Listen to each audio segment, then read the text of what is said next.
Assalamualaikum warahmatullahi wabarakatuh. Selamat datang di channel saya. Video ini sebenarnya saya buat untuk memenuhi kebutuhan saya sebagai bentuk aksi nyata di PMM, yaitu topik kurikulum. Tetapi saya membuat video tujuannya tidak hanya sebatas untuk aksi nyata, tidak hanya sebatas untuk mendapatkan sertifikat, tetapi saya ingin mencoba menggali lebih dalam tentang alasan-alasan kenapa kurikulum harus berubah. Seperti kita ketahui bahwa Indonesia sekarang telah terjadi pergantian kurikulum. Dari yang awalnya kurikulum 2013 berubah menjadi kurikulum merdeka.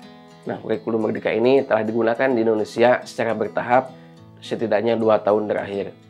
Nah, setiap adanya pergantian kurikulum pasti akan muncul pro dan kontra. Oleh karena itu, kita harus paham alasan-alasan dibalik kenapa kurikulum selalu berubah. Jika kita melihat sejarah, sejak tahun 1945, setidaknya telah terjadi 10 pergantian kurikulum. Nah, oleh karena itu, pantas setiap adanya pergantian kurikulum selalu muncul pro dan kontra. Sebelum membahas alasan-alasan dibalik kenapa kurikulum harus berubah, kita harus pahami dulu apa itu kurikulum. Secara bahasa atau etimologi, kata kurikulum berasal dari bahasa Yunani. Nah, dalam bahasa Yunani, kurikulum diartikan sebagai lintasan yang harus ditempuh oleh pelari dari mulai start sampai dengan finish. Sementara itu, dalam konteks pendidikan, kurikulum diartikan sebagai sejumlah mata pelajaran yang harus ditempuh oleh siswa dalam kurun waktu tertentu untuk mencapai tujuan pendidikan tertentu. Kemudian, dalam konteks pendidikan di Indonesia, definisi atau pengertian kurikulum tercantum dalam Undang-Undang Sistem Pendidikan Nasional Nomor 20 Tahun 2003. Nah, undang-undang ini juga sekaligus menjadi landasan hukum bagi penyelenggaraan pendidikan di Indonesia.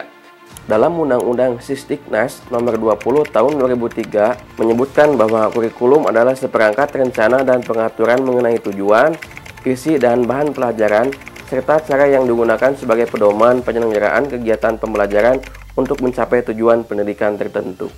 Dari beberapa penjelasan tadi dapat disimpulkan bahwa setidaknya terdapat 4 komponen penting dalam kurikulum. Yang pertama itu tujuan, yang kedua isi atau konten, yang ketiga metode atau cara, yang keempat yaitu evaluasi. Tetapi dari definisi-definisi tersebut ada satu komponen yang secara eksplisit dituliskan di sana, yaitu tujuan. Nah, tujuan ini merupakan komponen yang sangat penting karena merupakan capaian atau target yang harus dicapai melalui kurikulum. Lalu apa tujuan pendidikan di sini? Nah, tujuan pendidikan di Indonesia ini sebenarnya tercantum juga dalam Undang-Undang Sisdiknas Nomor 20 Tahun 2003. Dan dalam undang-undang tersebut disebutkan bahwa pendidikan nasional berfungsi mengembangkan kemampuan dan membentuk watak serta peradaban bangsa yang bermartabat dalam rangka mencerdaskan kehidupan bangsa, bertujuan untuk berkembangnya potensi peserta didik agar menjadi manusia yang beriman dan bertakwa kepada Tuhan Yang Maha Esa, berakhlak mulia, sehat, berilmu, cakap, kreatif, mandiri, dan menjadi warga negara yang demokratis serta bertanggung jawab. Dari beberapa penjelasan tadi dapat kita simpulkan bahwa kurikulum ini sebagai suatu pedoman dalam menyelenggarakan pendidikan formal maupun non-formal yang bertujuan untuk mencapai tujuan pendidikan yang telah ditetapkan. Lalu pertanyaannya, kenapa kurikulum selalu berubah? Untuk menjawab pertanyaan tersebut, kita coba flashback ke belakang melihat bagaimana pendidikan di Indonesia dimulai. Ya, betul. Pendidikan di Indonesia dimulai sejak era penjajahan, sejak era kolonialisme. Namun, pada saat itu, pendidikan yang ada tidak bisa menjangkau semua kalangan. Karena yang boleh sekolah hanya kalangan-kalangan tertentu, misalnya kalangan ningrat. Kurikulum pendidikannya pun hanya bertujuan untuk menciptakan pekerja-pekerja yang handal, yang ahli, yang nantinya akan bekerja di pabrik-pabrik para penjajah. Pada saat itu, tentu saja teknologi belum berkembang seperti sekarang. Oleh karena itu, guru menjadi satu-satunya sumber utama pengetahuan. Dan cara belajarnya pun hanya dengan cara menghafal dan diberi pertanyaan. Nah, apakah kurikulum waktu penjajahan tersebut masih relevan kalau kita gunakan sekarang? Ini juga menjadi bahan refleksi bagi kita. Kalau kita mengajar hanya dengan menyuruh siswa menghafal, hanya memberikan pertanyaan-pertanyaan kepada siswa, lalu apa bedanya dengan pendidikan pada masa penjajahan tersebut? Salah satu alasan yang paling logis yang menyebabkan kenapa kurikulum selalu berubah yaitu perubahan zaman. Perubahan zaman mengacu pada transformasi dan evolusi yang terjadi dalam jangka waktu yang panjang dalam suatu masyarakat. Ini mencakup perubahan dalam berbagai aspek kehidupan, termasuk sosial, ekonomi, politik, teknologi, dan budaya. Perubahan zaman dapat mempengaruhi cara orang berpikir, berperilaku, dan menjalani kehidupan sehari-hari.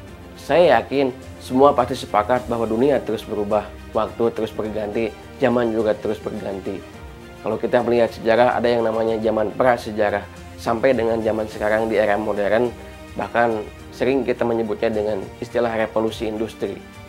Salah satu penyebab perubahan zaman yaitu adanya perubahan dan perkembangan teknologi. Penemuan dan perkembangan teknologi baru dapat mengubah cara manusia bekerja, berkomunikasi, dan hidup sehari-hari sehingga mengubah semua tatanan kehidupan kita. Kita ambil contoh. Orang-orang zaman dulu sebelum ada telepon, kalau mau berkomunikasi dengan kerabat atau teman yang jauh, misalkan katakanlah di luar pulau, satu-satunya cara adalah dengan mengirim surat, ataupun kita langsung mengunjungi ke sana. Untuk mengirim surat tentu saja tidak bisa sekarang kita kirim besok sampai. Pada saat itu karena transportasi belum berkembang, mungkin butuh waktu sampai 1 minggu, bahkan berbulan-bulan, bahkan mungkin ada kemungkinan juga suratnya tidak sampai. Berbeda dengan zaman sekarang, kita berkomunikasi tidak terbatasi dengan jarak. Jangankan di luar pulau, di luar negeri pun untuk berkomunikasi kita tinggal buka HP, buka aplikasi, tinggal chatting, tidak usah menunggu berjam-jam, berminggu-minggu, berhari-hari.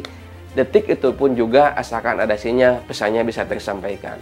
Contoh yang kedua, saya ingat waktu zaman SMA dulu, kebetulan waktu SMA saya ngekos, ketika malam-malam ingin makan, satu-satunya cara adalah saya keluar, saya jalan-jalan, cari makanan sampai dapat. Tapi mungkin ini berbeda dengan zaman sekarang. Kalau kita ingin makan, ingin jajan, tinggal buka HP, buka aplikasi, kita pesan semua makanan apapun yang kita mau, ya asalkan kita punya uang, kan dalam hitungan beberapa waktu makanannya yang datang pada kita, bukan kita yang mendatangi makanan. Sambil rebahan, sambil tiduran, kita bisa memesan makanan apapun yang kita mau. Contoh yang ketiga, ketika waktu dulu, waktu saya SMA, mungkin sekitar tahun 2009-2010-an, ketika ada tugas membuat makalah, karena belum punya laptop, ya salah satu cara untuk mengerjakan tugas tersebut, saya harus pergi ke warnet.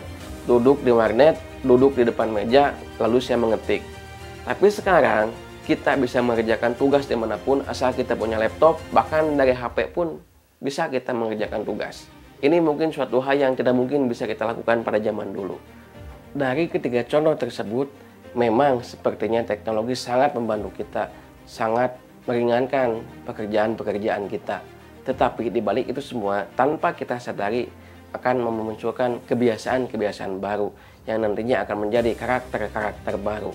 Dulu, zaman saya, tidak ada yang namanya mager, tidak ada yang namanya kaum rebahan. Tetapi sekarang di kalangan anak muda, di kalangan generasi-generasi milenial, sudah tidak asing dengan namanya mager, sudah tidak asing dengan namanya kaum rebahan. Nah, saya yakin itu semua muncul karena adanya kebiasaan-kebiasaan baru. Masih banyak karakter-karakter baru yang muncul sebagai akibat dari adanya perkembangan teknologi.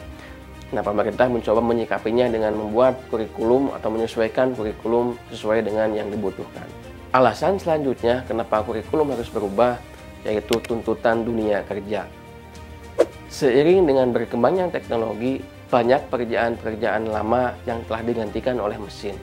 Kita ambil contoh salah satunya, dulu mungkin kita kenal dengan yang adanya kasir atau penjaga pintu jalan tol, tetapi sekarang itu telah hilang dan digantikan dengan e-tol. Nah, itu salah satu contoh pekerjaan yang dulu ada sekarang tidak ada. Tetapi walaupun banyak pekerjaan yang digantikan dengan mesin, banyak juga pekerjaan baru yang muncul. Ya, contohnya zaman sekarang ada yang namanya content creator, gamers, AI, spesialis, ilustrator, animator, dan lain sebagainya. Hal inilah juga yang coba disikapi oleh pemerintah dengan menyesuaikan kurikulum. Karena salah satu fungsi kurikulum adalah untuk menyiapkan siswa, untuk menyiapkan peserta didik siap di dunia kerja. Alasan selanjutnya kenapa kurikulum harus berubah yaitu berkaitan dengan proses pembelajaran. Selalu ada anggapan bahwa pengalaman guru yang sudah bertahun-tahun mengajar selalu berhasil mengantarkan peserta didiknya menuju kesuksesan. Oleh karena itu, guru selalu yakin dengan kemampuan dan pengalamannya yang dimiliki sekarang. Dampaknya, guru menjadi tidak memiliki motivasi untuk terus mengembangkan kompetensinya. Padahal, setiap tahunnya siswa berada pada zaman yang sudah berbeda. Cara komunikasi, cara belajar, cara memandang diri dan lingkungannya berbeda dengan yang kita alami. Seperti kata Ki Hajar Dewantara, sampai kapanpun padi tidak akan pernah menjadi jagung. Artinya, padi kita treatment sebagai padi, jagung kita treatment sebagai jagung. Siswa zaman dulu tidak akan bisa disamakan dengan siswa zaman sekarang. Perlakuan guru kepada siswa zaman sekarang tidak akan bisa disamakan dengan perlakuan guru pada siswa zaman dulu. Pada zaman dulu, teknologi belum secanggih seperti sekarang. Kelas merupakan satu-satunya sumber informasi bagi siswa. Namun, seiring dengan berkembangnya teknologi dan informasi, siswa bisa mengakses berbagai informasi bukan hanya dari kelas. Dampaknya, banyak sekali pertanyaan-pertanyaan yang muncul dari siswa, bahkan dari materi yang belum diajarkan. Guru pun tidak memiliki jawaban untuk pertanyaan-pertanyaan tersebut. Oleh karena itu, pada zaman sekarang, yang harus belajar itu bukan hanya siswa, tetapi guru juga harus belajar. Dengan belajar, guru bisa meningkatkan kompetensinya, sehingga bisa menjawab pertanyaan-pertanyaan yang sering ditanyakan siswa, sehingga bisa memenuhi semua kebutuhan siswa. Ki Hajar Dewantara pernah mengungkapkan bahwa setiap anak itu unik. Setiap anak lahir dengan kodratnya masing-masing, baik itu kodrat alam maupun kodrat zaman. Oleh karena itu, guru harus bisa mengikuti semua tren kehidupan siswa. Bukan siswa yang harus mengikuti kemauan guru. Sebagai contoh, di zaman sekarang, kita sebagai guru tidak mungkin memisahkan siswa dengan gadget. Karena berdasarkan berbagai penelitian, siswa-siswi zaman sekarang tidak bisa dipisahkan dengan gadget. Gadget sudah menjadi bagian dalam kehidupan mereka. Hal yang harus dilakukan guru adalah mencari tahu bagaimana caranya agar gadget tersebut bisa dimanfaatkan oleh siswa untuk tujuan pembelajaran. Nah, itulah beberapa alasan kenapa kurikulum harus berubah. Dengan demikian, adanya perubahan kurikulum ini diharapkan dapat mengakomodasi perubahan zaman, perkembangan teknologi, serta kebutuhan dalam dunia kerja, sehingga dapat mencapai tujuan pendidikan yang telah ditetapkan secara lebih efektif dan efisien. Itu saja yang dapat saya sampaikan pada video ini. Saya juga meminta bantuannya kepada Bapak Ibu untuk memberikan umpan balik dengan cara mengisi komentar pada video ini. Terima kasih. Wassalamualaikum warahmatullahi wabarakatuh.